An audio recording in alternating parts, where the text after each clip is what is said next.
प्रभु यीशु मसीह के नाम में सभी भाई बहनों को जय मसीह की। प्रभु का वचन कहता है, जो हम पढ़ते हैं, दूसरा कुरिन्थियों 12 अध्याय उसके 9वें पद में परमेश्वर का वचन कहता है, पर उसने मुझसे कहा, मेरा अनुग्रह तेरे लिए बहुत है, क्योंकि मेरी सामर्थ निर्बलता में सिद्ध होती है। इसलिए मैं बड़े आनंद से अपनी निर्बलताओं पर घमंड करूंगा, कि मसीह की सामर्थ मुझ पर छाया करती रहे। आमीन, हालेलुया। यहाँ पौलुस अपने विषय में बात कर रहा है, और यहाँ पे पौलुस हमें बताता है कि अगर हमारे जीवन में कमी घटी है, हमारे जीवन में कोई ऐसी निर्बलता है जिसके कारण हम परेशान हैं, या जो हमारी निराशा का कारण बन रही है, हमारी जो प्रार्थनाएं हम लगातार करते जा रहे हैं लेकिन वो प्रार्थना हमारी पूरी नहीं हो रही है, याद रखिए, परमेश्वर का अनुग्रह हमारे लिए बहुत है। परमेश्वर हमारी निर्बलताओं में, हमारी उस निराशा में अद्भुत कार्य करने जा रहा है। हालेलुया। जब हम इस अध्याय को शुरुआत से पढ़ते हैं तो पौलुस कहता है, यद्यपि घमंड करना मेरे लिए ठीक नहीं, तो भी करना पड़ता है। इसलिए मैं प्रभु के दिए हुए दर्शनों और प्रकाशों की चर्चा करूंगा। मैं मसीह में एक मनुष्य को जानता हूँ। 14 वर्ष हुए कि ना जाने देह सहित और ना जाने देह रहित, परमेश्वर जानता है, ऐसा मनुष्य तीसरे स्वर्ग तक उठा लिया गया। मैं ऐसे मनुष्य को जानता हूँ, ना जाने देह सहित ना जाने देह रहित, परमेश्वर ही जानता है, कि स्वर्ग लोक पर उठा लिया गया, और ऐसी बातें सुनी जो कहने की नहीं, और जिनका मुंह पर लाना मनुष्य को उचित नहीं। हालेलुया। क्योंकि परमेश्वर की ओर से पौलुस को ऐसा दिव्य दर्शन दिया गया था। पौलुस के विषय में जब हम पढ़ते हैं तो पौलुस पहले शाऊल नाम से जाना जाता है, और वो इजरायली लोगों को बहुत सताता था, यहूदी लोगों को बहुत सताता, जो भी परमेश्वर की महिमा करते थे, खासकर जो यीशु मसीह के अनुयायी थे, जो यीशु मसीह को फॉलो करते थे, उन लोगों का वो क्या करता था, एक तरीके से उन पे अत्याचार करता था। और वो इस काम में बड़ा आनंद महसूस करता था। जहाँ कहीं उसे लगता था कि यहाँ यीशु मसीह के लोग हैं, वो वहीं जा जाके उनको क्या करता था, पकड़ता था, उन पर अत्याचार करता था, उन्हें बंदी गृह में डालता था,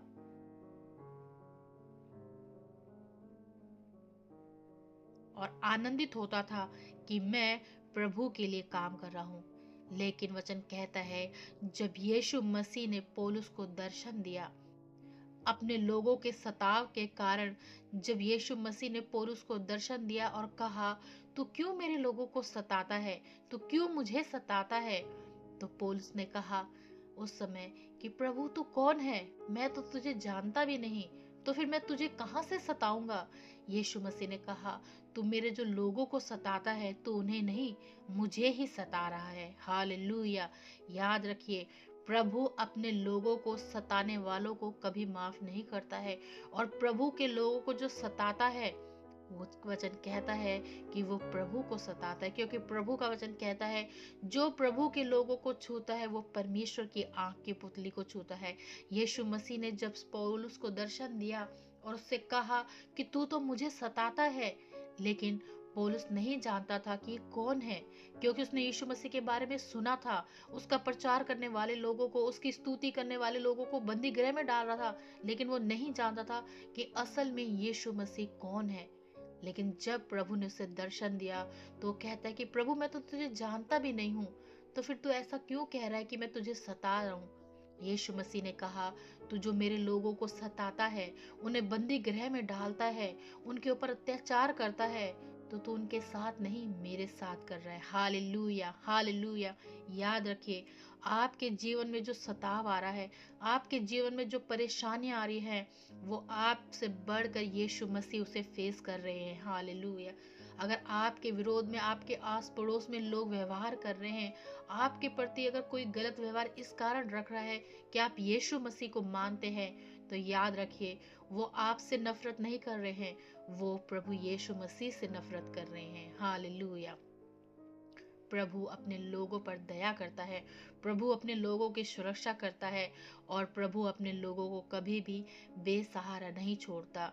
जो प्रभु के लोगों को छूते हैं, प्रभु के लोगों को नुकसान देते हैं, प्रभु आप उनका उत्तर देता है, क्योंकि प्रभु का वचन कहता है बदला लेना मेरा कार्य है। हालेलुया। और प्रभु ने पौलुस के जीवन को बदला और उसके जीवन को ऐसा बदला कि वही पौलुस जो एक समय में यीशु मसीह के लोगों का विरोध कर रहा था, उनके ऊपर अत्याचार कर रहा था, वो पौलुस बनकर परमेश्वर की आराधना करने लगा, यीशु मसीह का प्रचार करने लगा। और जैसा वो प्रचारक बना वैसा कोई भी नहीं बना। उसके अंदर वो विश्वास आ गया, उसके अंदर वो ढाढ़स आ गया कि वो लोगों को बता रहा था कि असल में यीशु मसीह ही जीवित परमेश्वर है। हालेलुया।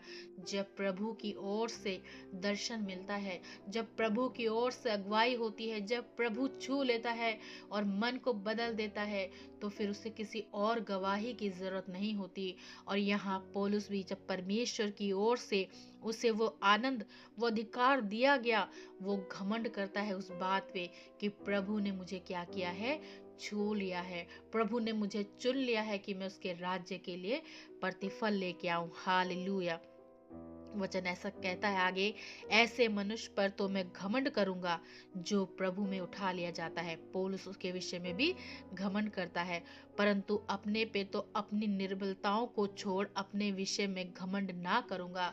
लेकिन वो कहता है कि अगर मुझे अपने ऊपर घमंड करना पड़े तो मैं सिर्फ अपनी निर्बलताओं पे ही घमंड करूंगा, क्योंकि और मेरे अंदर कोई खूबी नहीं है।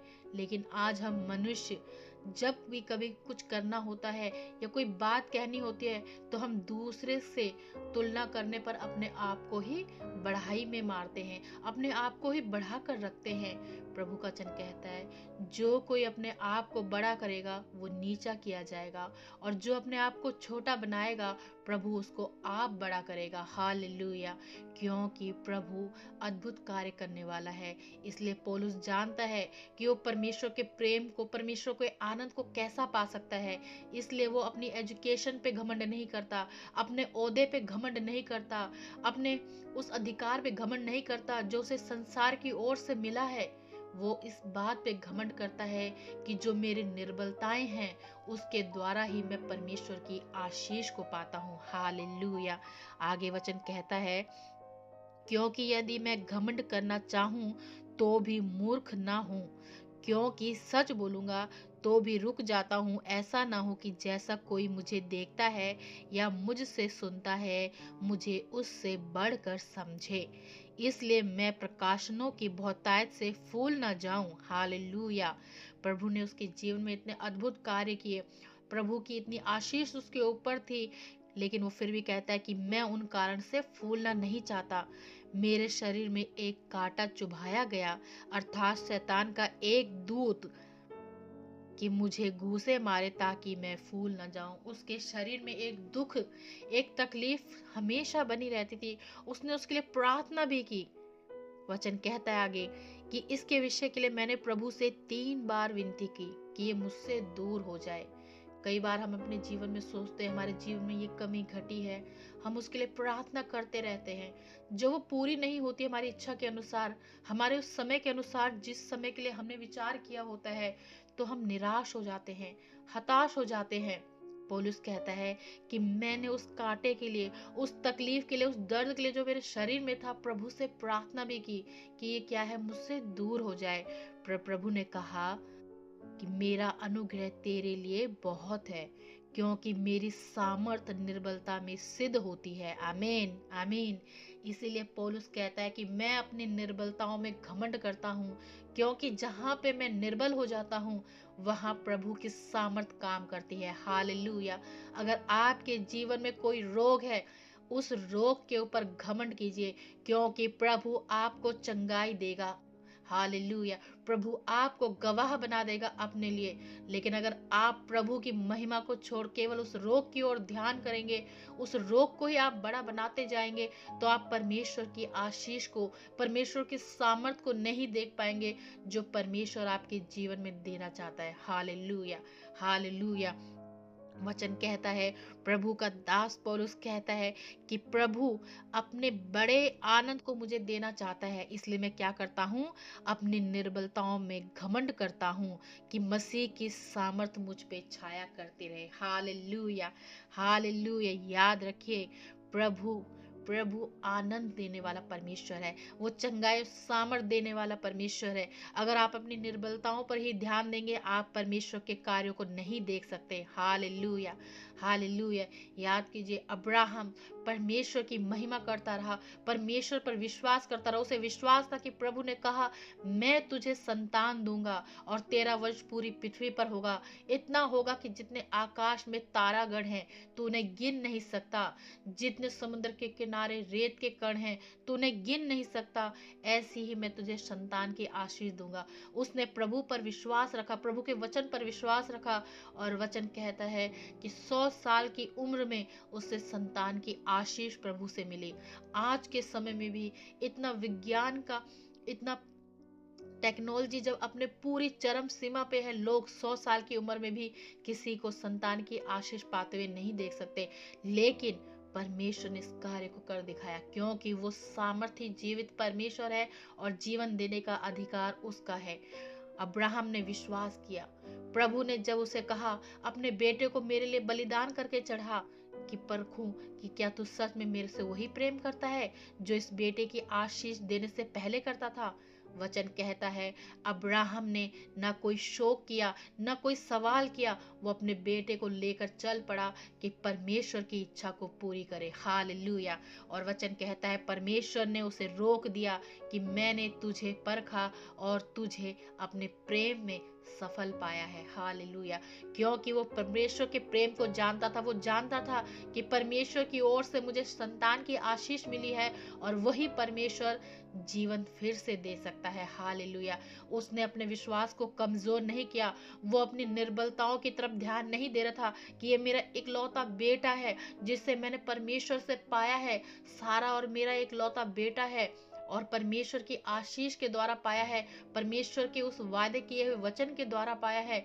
उसने अपनी निर्बलताओं को नहीं देखा, उसने परमेश्वर को देखा, उसने परमेश्वर की सामर्थ को देखा कि वो प्रभु जो मुझे 100 साल की उम्र में संतान दे सकता है, वो प्रभु मेरी संतान को जीवित करने की भी सामर्थ रखता है। हालेलुया।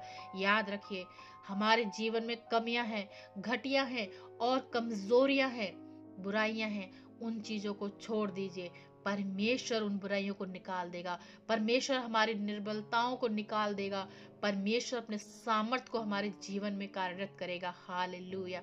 परमेश्वर की ओर देखिए, वो सामर्थ्य परमेश्वर है, वो सब कुछ करने के सामर्थ रखता है, उसका वायदा है वो हमें अपनी आशीषों से भर देगा। उसने हमें आशीषों के लिए बुलाया है।